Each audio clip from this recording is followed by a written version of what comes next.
ये दुनिया बहुत बड़ी है और इस दुनिया में दिखने वाली हर चीज ऊपर वाले की देन है। पर कुछ ऐसी भी चीजें हैं जो दिखती नहीं है पर ऊपर वाले ने ही बनाई हैं। उन्हीं में से एक मायावी जीव है जिन।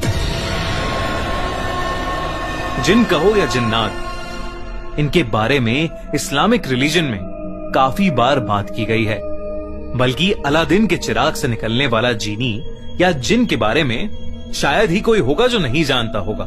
ऐसा माना जाता है कि जिन भी इंसानों जैसे ही होते हैं, मगर ये अपनी अलग दुनिया में रहते हैं और कभी कभी हमारी दुनिया में एंटर भी कर जाते हैं। आज की कहानी 23 साल के इमरान के बारे में है। इमरान 2 साल पहले ही अपना गांव छोड़कर अकेले दिल्ली में रहने आया था।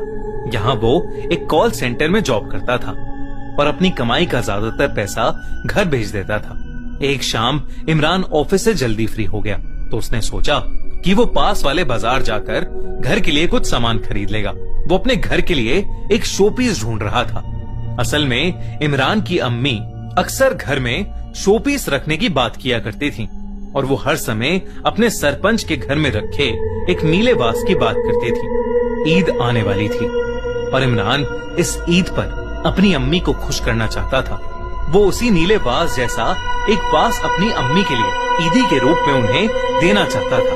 पर काफी देर तक बाजार में घूमने के बाद भी इमरान को वैसा कुछ नहीं मिल रहा था। वो थक हार कर मार्केट से निकल ही रहा था, तभी उसकी नजर एक पुरानी सी दुकान पर गई। वो दुकान देखने में बरसों पुरानी लग रही थी, पर उस दुकान में एक नीला वास पड़ा था, ठीक वैसा ही जैसा इमरान की अम्मी बताया करती थी। इमरान की खुशी का ठिकाना नहीं था। वो जल्दी से उस दुकान में गया और दुकान में घुसते ही उसने वो वास उठा लिया और दुकानदार से पूछा कि वो वास कितने का है। उस बूढ़े दुकानदार ने जवाब दिया, पैसों में इसकी कीमत शायद कम हो, पर इसकी असली कीमत चुकाने में शायद तुम कर्जदार हो जाओ। इमरान को दुकानदार की बात कुछ समझ नहीं आई, पर वो बहुत थक चुका था और उसे बस अब अपने घर जाना था। इमरान ने उस दुकानदार को 1000 रुपए पकड़ाए और उस वास को एक डब्बे में पैक करवाकर उस दुकान से बाहर जाने लगा। दुकानदार ने उसे पीछे से आवाज दी, तुम इसका जितना ख्याल रखोगे ये तुम्हारा भी उतना ही ख्याल रखेगा। इमरान को लगने लगा था कि शायद वो दुकानदार सटिया गया है, इसलिए उसने उस बूढ़े की बात पर ज्यादा ध्यान नहीं दिया और वो ऑटो करके अपने घर चला गया। ऑटो से निकलकर जैसे ही इमरान अपने घर के अंदर घुसने लगा, घर की दहलीज पर उसका पैर फिसला और वो उस वास के साथ जमीन पर गिर गया। जैसे ही इमरान जमीन पर गिरा, वो वास नीचे गिरकर टूट गया और तभी इमरान को जोर से किसी के चिल्लाने की आवाज आई। साथ ही उन टूटे हुए वास के टुकड़ों में इमरान को एक काले धुएं का बादल उसमें से निकलता दिखाई दिया। इमरान ने उस पर ज्यादा ध्यान नहीं दिया, पर उसे उस वास के टूटने का बेहद दुख था। निराश इमरान ने उस टूटे हुए वास को कूड़े में डाला और फ्रेश होकर अपने लिए चाय बनाने लगा। जैसे ही गैस पर रखा पानी उबलने लगा, इमरान उसमें चाय पत्ती डालने के लिए मुड़ा, लेकिन उसने जो देखा उसे देखकर वो चौंक उठा। चाय के बर्तन के अंदर पानी खून जैसा लाल था। ये देखकर इमरान की आंखें फटी की फटी रह गईं, पर कुछ ही सेकंड्स बाद ध्यान से देखने पर उस बर्तन का पानी फिर से नॉर्मल ही लग रहा था। इमरान को लगा कि शायद उसे कोई वहम हो गया है, पर इमरान को उस रात एक अजीब सी थकान महसूस हो रही थी जो उसे उस रात से पहले कभी नहीं हुई थी। इमरान ने चाय पी और वो सोने चला गया। सोते हुए इमरान को अचानक ऐसा महसूस हुआ कि जैसे उसके चेहरे के बहुत पास कोई जोरों से सांसें ले रहा है।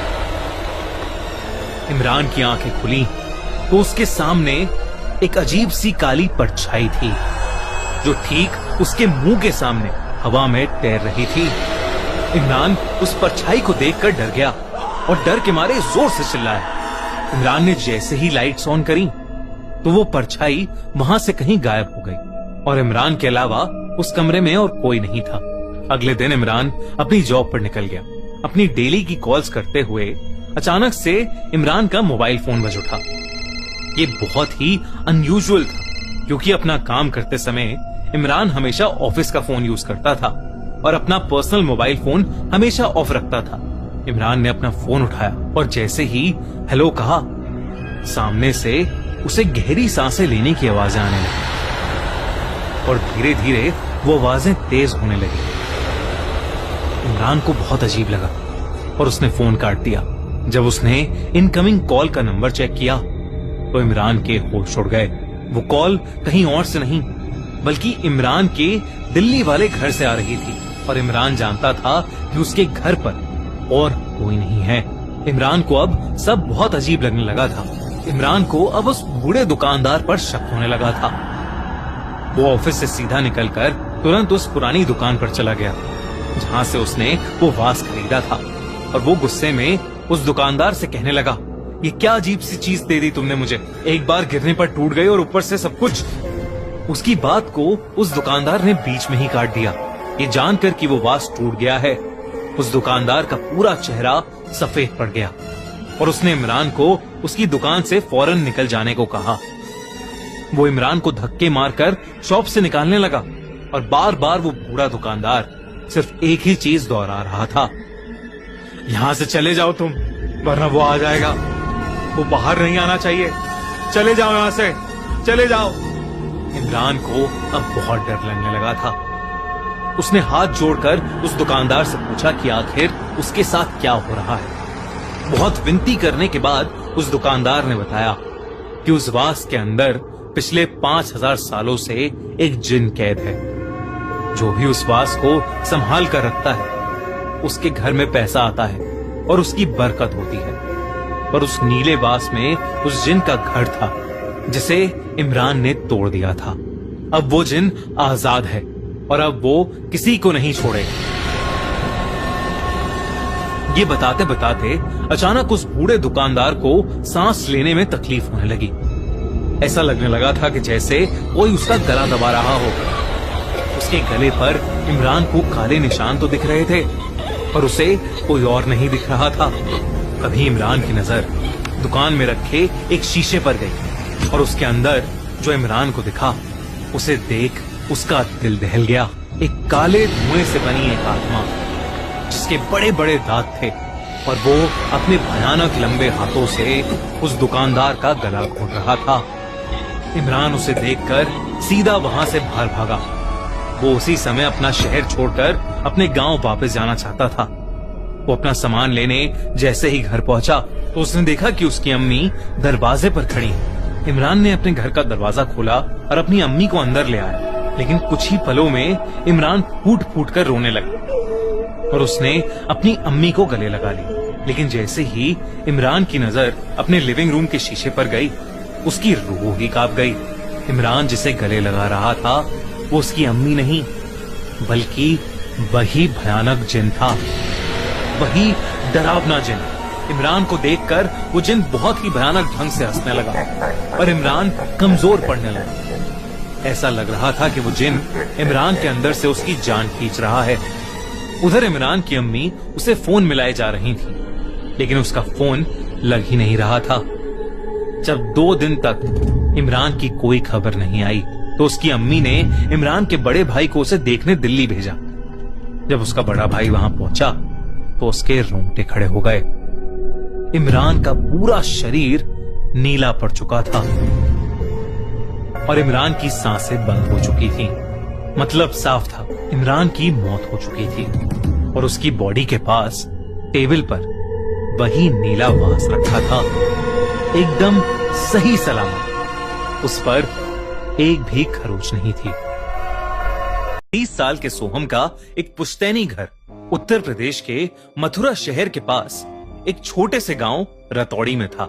लेकिन बचपन से ही सोहम के पिता ने उसे रतौड़ी गांव से दूर रखा था। वो नहीं चाहते थे कि सोहम के कदम कभी उस मनहूस जगह पर पहुंचे। पर सोहम जिंदगी में एक बार अपना रतौड़ी का बड़ा पुश्तैनी घर देखना चाहता था। एक बार जब वो अपनी बिजनेस ट्रिप के लिए उत्तर प्रदेश गया हुआ था तब उसने सोचा कि क्यों ना वो रतौड़ी का भी एक चक्कर लगाए। गूगल मैप में तो रतौड़ी का कोई नामो निशान नहीं था, लेकिन सोहम आसपास के लोगों से रास्ता पूछ पूछ के रतौड़ी पहुंच गया। अब शाम के सिर्फ 7 ही बजे थे, लेकिन पूरा गांव खाली था। सोहम ने देखा कि हर घर में एक नहीं बल्कि 2 दरवाजे हैं, एक बड़ा दरवाजा और एक छोटा दरवाजा, और हर घर का छोटा दरवाजा खुला था। सोहम के एक चाचा उसी गांव में उनके पुश्तैनी घर पर रहते थे। वो सीधा अपने घर के पते पर पहुंच गया। घर का बड़ा वाला डोर बंद था। उसके नॉक करने पर भी जब कोई बाहर नहीं आया तो सोहम उनके घर में बने छोटे दरवाजे से अंदर घुस गया और उसने वो दरवाजा भी अंदर से बंद कर दिया। अंदर घुसकर वो अपने चाचा से मिला। सब उसे देखकर बहुत खुश थे। वो लोग अंदर वाले कमरे में बैठकर बातें करने लगे। तभी पूरे रतौड़ी गांव में जोरों से घंटी बजने की आवाज आने लगी। सोहम ने अपने चाचा से पूछा कि इस टाइम घंटी क्यों बज रही है और रतौड़ी अभी से इतना सुनसान सा क्यों पड़ा है। तब उसके चाचा ने बताया कि रतौड़ी गांव पर एक भूत का श्राप है, काकुदा का श्राप। हर मंगलवार को ठीक शाम 7:15 बजे वहां काकुड़ा नाम का एक भूत आता है, जिसके लिए घर का छोटा दरवाजा हमेशा खुला रखना होता है। अगर दरवाजा खुला नहीं हुआ तो अंदर जो भी मर्द होता है उसे काकुड़ा का श्राप लग जाता है, वो कुबड़ा बन जाता है और उस दिन से उसकी उल्टी गिनती चालू हो जाती है और 13वें दिन उसकी मौत हो जाती है। ये सुनते ही सोहम को याद आया कि आते समय उसने वो छोटा दरवाजा बंद कर दिया था। वो जल्दी से बाहर भागा। एकदम से रतौड़ी का क्लॉक टावर जोर से बजा, जिसका मतलब था 7:15 बज चुके थे। अचानक से बहुत तेज हवा चलने लगी और ढेर सारे मच्छरों के भिनभिनाने की आवाज आने लगी। उन आवाजों से सोहम के चाचा को एहसास हो गया था कि काकुदा ने गांव में घूमना शुरू कर दिया है। सोहम अपनी गलती छिपाने के लिए जल्दी से उस छोटे दरवाजे को खोलने के लिए आगे बढ़ा, लेकिन तब तक बहुत देर हो चुकी थी। उस दरवाजे के बाहर किसी के गुर्राने की आवाज आने लगी। तभी कोई बहुत जोर से दरवाजा खटखटाने लगा। उस दरवाजे की खटखट से उसके चाचा समझ गए कि काकुड़ा आ चुका है। इससे पहले सोहम के चाचा कुछ कर पाते, वो छोटा दरवाजा अपने आप खुल उठा। सोहम ने जो देखा वो देखकर उसकी चीख निकल गई, क्योंकि दरवाजे के दूसरी ओर कोई इंसान नहीं बल्कि हवा में उड़ते हुए मच्छरों से घिरे हुए उसे 2 सड़े हुए छोटे से नीले पैर दिखे। सोहम काकुदा को अपने सामने देखकर बुरी तरह कांप रहा था। काकुदा 2 लाल भयानक आंखों, बिखरे हुए बाल और सड़े हुए छोटे से नीले शरीर के साथ गुर्राता हुआ तेजी से उड़कर सोहम की तरफ आया और उसे इतनी जोर से लात मारी कि वो वहीं बेहोश हो गया। जब सोहम की आंख खुली तो सारे गांव वाले उसे घेर कर खड़े थे। सोहम को अपनी पीठ पर बहुत ज्यादा दर्द हो रहा था। उसने पीछे हाथ लगाकर चेक किया तो सोहम को रियलाइज हुआ कि उसकी पीठ पर एक बहुत बड़ा फोड़ा यानी कुबड़ आ गया था। सोहम ने कल रात के बारे में सबसे पूछा तो उसके चाचा ने बताया, क्योंकि एक्चुअल में ये घर सोहम के पिता का ही था, जिसे छोड़कर वो दिल्ली शिफ्ट हो गए थे। तो कायदे के अनुसार उस घर का मर्द सोहम ही था और उसे अब काकुड़ा का श्राप लग गया है और उस श्राप के चलते 13 दिन में उसकी मौत होना पक्का था। इस हादसे के बाद कोई भी रतौड़ी वासी उसकी मदद करने को राजी नहीं था। तब सोहम ने रोती हुई हालत में अपने बेस्ट फ्रेंड तनुज को कॉल किया। तनुज ने सोहम की सारी बात सुनी और वो 2 दिन बाद ही एक तांत्रिक को लेकर रतौड़ी गांव पहुंचा। वहां जाकर जब उसने सोहम की हालत देखी तो उसके रोंगटे खड़े हो गए। सोहम के पूरे शरीर पर घाव थे। उसकी पीठ का फोड़ा और ज्यादा बढ़ चुका था और वो कांपता हुआ बस यही कहे जा रहा था कि काकुड़ा उसे मार डालेगा। सोहम के चाचा ने तांत्रिक को बताया कि काकुदा गांव के एक खेत में रहता है, एक स्केयर क्रो यानी एक बिजुगा के पास। तांत्रिक ने देरी ना करते हुए उस खेत में क्रियाएं शुरू कर दी और उन्हें आश्वासन दिया कि वो 2 दिन में ककुदा को अपने वश में कर लेगा। वो दिन रात पूजा करता रहा, लेकिन सोहम के घाव बस बढ़ते ही जा रहे थे। दूसरी रात जब तांत्रिक ने सोहम को उस खेत में ही पूजा स्थल के पास बुलाया, तो सबको बाहर फिर से तेज हवा, गुर्राने और मच्छरों की आवाज आने लगी। और अचानक ही खेत के बीच में वो लकड़ी से बना बिजुका हिलने लगा। इससे पहले कि कोई कुछ कर पाता, उस बिजुका ने अपने हाथों से तांत्रिक का गला दबाया और उसे पल भर में वहीं मार डाला। ये सब देखकर तनुज और सोहम वहां से फटाफट भागे। तनुज बहुत ज्यादा डर गया था और बिना देरी करते हुए सोहम को गाड़ी में बिठाकर वहां से निकल गया। उसने सोचा कि वो सोहम को रतौड़ी गांव से बाहर ले जाएगा। गाड़ी में बैठकर वो दिल्ली की तरफ जाने लगे। वो रतौड़ी गांव से निकलने ही वाले थे कि तभी तेज हवा चलने लगी और अचानक उनकी गाड़ी खराब हो गई। एकदम से उनकी गाड़ी को भिनभिनाते मच्छरों ने घेर लिया और उन्हें किसी के गुर्राने की आवाज आने लगी। उन्होंने देखा कि काकुदा ठीक उनकी गाड़ी के सामने उड़ रहा था। तनुज दरवाजा खोलकर ककुदा से दूर भागने लगा, लेकिन ककुदा उसके पीछे एक साए की तरह चिपक गया था। कुछ ही पलों में सोहम ने देखा कि तनुज हवा में उड़ रहा है और ककुदा उसके पीछे है। देखते ही देखते तनुज की गर्दन चटक गई और वो नीचे गिरकर मर गया और ककुदा वहां से गायब हो गया। ककुदा अब बहुत गुस्से में आ चुका था। अगले 7 दिनों तक वो सोहम को उसके घर से उठाकर ले जाता और रतौड़ी के अलग अलग घरों के दरवाजे पर उसके कुबड़े शरीर को जोर से फेंकता। रतौड़ी वासी सोहम की मदद करना चाहते थे, पर ककुदा का आतंक हर कोई देख रहा था, इसलिए चाह कर भी कोई कुछ नहीं कर पाया। और फिर 13 दिन पूरे हो गए। पूरे रतौड़ी को पता था कि श्राप के मुताबिक आज ककुदा सोहम को जान से मारने वाला था। उस दिन गांव में बाकी मंगलवारों से ज्यादा सन्नाटा था। 7:15 बजते ही रतौड़ी का क्लॉक टावर फिर से बज उठा।